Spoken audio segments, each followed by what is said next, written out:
Alright, this will be the last video you'll see from me before I disappear for about a month. So, this video is going to be a little bit different. I didn't do this at the end of last season, but I'm going to do something just to put this into perspective, what this offseason is going to feel like and what this next 2 months is going to feel like. And we are in this situation now. So, free agency, starting in 2 months, we are in the offseason now. I'm going to be going over all the free agents and draft picks that we had this season, and I want to hear your comments down below. How ready are you for next season? How ready are you for the off season? This is what this video is going to be about, just to put it in the perspective of what this off season is going to be like. I'm probably going to be the first Lions content creator to put anything after this game about the off season, and you'll be the only one you'll see from me for about a month. So there you go. There's a break you'll get. These are our free agents for the 2025 offseason. Let me blow this up a little bit more. I don't know if you can see it really good. I'll blow it up here. But these will be the free agents and draft picks we have for the 2025 offseason. Well, matter of fact, we'll scroll down here at the bottom to start. We'll go off with the guys that aren't as big. Alright? These are everybody who will be a free agent. Quan Alexander. Now, I'm gonna say yes or no if I'm gonna bring him back. I'm not gonna give any contract deals that are out there. I'm just gonna say yes or no if you'll bring him back, and I want to hear your thoughts in the comments down below as well. Quan Alexander, no. Jonah Williams, no. Netane Moody, yes. I'd bring him back. I like him as a backup guard. You know, he didn't play this year, but I thought he was good in I think Las Vegas. Zeke Turner, no. Allen Robinson, he's my guy, but no. He's probably gonna retire. Kyle Pecco, yes. I liked what I saw from him. Michael Badgley, no. Teddy Bridgewater, he's probably gonna retire again and come back. So no. Emmanuel Mosley, absolutely not. Ken DeVildor, yeah, I'd bring him back. I know I'm gonna get some hate for that. Ben Neiman, I'd bring him back. Quaden Muhammad, and absolutely 100% yes, I'm bringing him back. Pat O'Connor, yeah, I'd bring him back. Cole Dorsey, if he recovers from his injury, I'd definitely bring him back. One of the best gunners in the NFL and a solid depth piece. Marcus Davenport, I'm going to get some hate from this one. I'm bringing him back. He's going to be cheap. He's a good edge rusher when he's healthy, which is 99.8% of the time not the case, but I'm bringing him back. He'll be cheap. Dan Skipper, yes, I'm bringing him back, obviously. Tim Patrick, you know, this one's tough for me. I'll bring him back. He's going to be cheap. He's not going to cost a lot. But it's only going to be a one-year deal for me because I want to draft a receiver this year to replace Allen Robinson and potentially Tim Patrick. Tim Patrick was good, but I want to get a rookie receiver in there. Or a young receiver. Fatu Melifonwu, yes, bring him back. Great depth safety, good safety. Derek Barnes, yes. Levi, you know, he didn't live up to the second-round pick, but I like what I saw from him this year. If he's our third-string, fourth-string defensive tackle, that's pretty good. I'd bring him back. He'll be cheap. Kevin Zeitler, I think personally he's going to retire. But if he doesn't retire, you know, this one's tough for me because you got Christian Mahogany, who's been unreal, and you still got Graham Glasgow for 2 more years, even though I think he needs to be a backup at this point right now. It's like, Glasgow. This one's tough. He's probably going to cost anywhere from $7 to $10 million. I think we paid him $8 million this past year, and he played better than expected. But our offensive line is really old. Decker's like 31. Ragnell's like 30. Glasgow's, 32? And then Sol's the youngest at 24. And Zeitler would be like 36. I don't know. I'm going to say we're going to lose some big player. I'm going to say he doesn't come back. I'm going to say no. Carlton Davis. This one's very, very tough as well. I mean, like, if we bring back a Fatu Melifonwu, it's really tough. If we don't bring a Melifonwu back, I'd bring Carlton Davis back. I don't know. It's really tough. I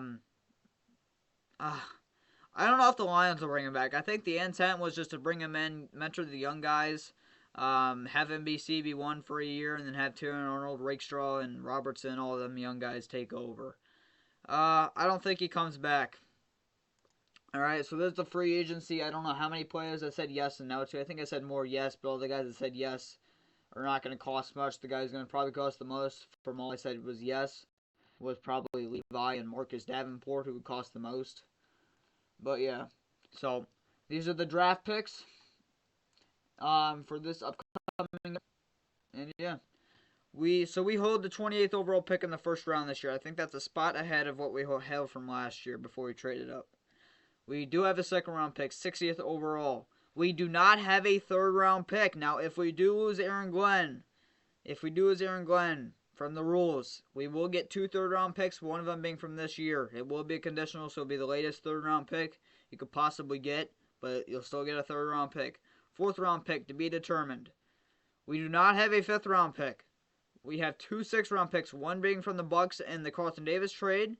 It's to be determined yet. We have a 7th round pick from the Cowboys when we traded up to get Terran Arnold last year in the draft, and we have another 7th round pick to be determined. Matter of fact, we only have 1 6th round pick. Those are 2 7th round picks. So we have 3, 4, 5, 6 draft picks so far right now, with a first, second, no thirds, 1 fourth, no fifth, 1 sixth. That's going to be a late 6th. And 2 7ths that are going to be both late 7th round picks. I'm not really anticipated for the draft this year. I'm really not looking forward to the draft this year for multiple reasons. Because I don't want to talk about it quite yet. And our draft capital is not looking that good now. If we do lose Aaron Glenn, it's going to help our draft situation a lot more. But we traded one of our 4th round picks this year to move up last year for Giovanni Manu, who did not play one single game. And the 24 season was inactive every single 18 games of the season, which I'm not really mad about. I mean, he needed a lot of work, but if next year he doesn't play a game either, I'm going to be livid. And we traded we traded a 3rd round pick. That was our 3rd round pick. We traded our 3rd round pick from this year to get Giovanni Manu last year in the draft. And we traded our 2nd, 4th round pick this year to get Sione Vaki last year in the draft. So, there is your offseason. You know, players who will be free agents and our draft capital as of right now. So, I want to hear your thoughts. How comfortable are you for this offseason on a scale of 1 to 10? Who would you bring back? Who would you not? Now, I made a couple of weeks ago an offseason perfect plan. And matter of fact, I'm going to pull it out just because. And I was joking when I made this list. But this was my initial reactions before all these games of who I would do and how I think this free agency class would work. I'm just going to skim through it. Alright?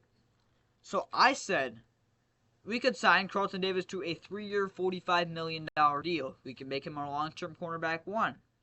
I said, why don't we bring back Tim Patrick? He'll be cheap, 1 year, $3 million. Derek Barnes, I said 2 years, $6.5. Melifanu, I said 2 years, $8 million. Dan Skipper, I said 1 year, $1.8 to $2 million. Craig Reynolds, I said 1 year, $2 million. Shane Zylstra, I said $1.5 million. Marcus Davenport, I said 1 year, $3.5 million. Levi, I said 1 year, $3 million. Muhammad, 1 year, $2 million. Pekka, $1.2 million. And O'Connor, $1.2 million. That was my offseason. So every guy I would say no to would be Jonah Williams, Quan Alexander, Michael Neese, Kendall Vildor, Ezekiel Turner, Anthony Pittman, Teddy Bridgewater, Michael Badgley, Coyote Awosika, Emmanuel Mosley to the if we bring him back, man. Allen Robinson to retirement, Kevin Zeitler to retirement, and whatever you want to do with Carlton Davis. That was my perfect document, and I was completely joking when I made that, by the way, a couple of weeks ago. So, yeah, I'd be 100% fine if that came to truth, but I guarantee Brad Holmes is going to do something else. Now, what I want to see in free agency, if you do not bring back Carlton Davis or Kevin Zeitler, I want to see a pass rusher. I need to see a pass rusher. I don't know who's out there. I really haven't looked, and I don't plan to look for about a month. I know Dante Fowler's going to be out there, but the Commanders will probably extend him. I think maybe Carl Granderson's out there. Khalil Mack, he's out there. There's a couple. I'm missing a big guy here, but If you're not going to bring back Carlton Davis or Kevin Zeitler, you got to get a pass rusher free agency, Brad. Now, if you do bring back Carlton Davis and Kevin Zeitler, or just even one of those two, then get a pass rusher in the first round of the draft next year. At minimum, the second round. Minimum. My perfect defensive end line, defensive ends I would have right now. This is my plan. I would have Hutch as number 1. Zadarius Smith would be number 2. A rookie first round pick would be defensive end number 3. Marcus Davenport, I'd bring him back on a cheap year deal, would be defensive end number 4. Josh Pascal would be DE number 5/4. Al-Qaeda Muhammad, bring him back, he'd be cheap. Be DE 5/6. And then your backups would be Agude and Ukwu. Alright? And then defensive tackle would be Ali McNeil as your 1. DJ Reader is your 2. Levi is your 3. Mekhi Wingo is your 4. Kyle Petco/Pat O'Connor is your 4 and 5. Broderick Martin as your 6/7 or 8, not even up to 9. Chris Smith is your 8. And Miles Adams is your 9. If that was to happen, I would be so excited. That is such a good defensive line. That is legitimately a really good defensive line if that is to happen. Maybe I can throw another DT in there. But if that was to happen, that is what I would want to happen. That is phenomenal. Brad, make that happen. We need it. Get some depth in the secondary as well, too. Specifically the cornerback room. All I'm asking. Lions Livewire, out. One Pride to Go Lions. I will see you in about a month from now. And this is what you will be going to see for the next 2 to 3 plus months, all the way up to 8 months. Get ready for it. It's going to be a long off season, and I am not ready for it. Not ready for it. This is our year. Should have been our year. And we got to wait till 2025. Let's go. Love it. Lions Live Wire out for the final time.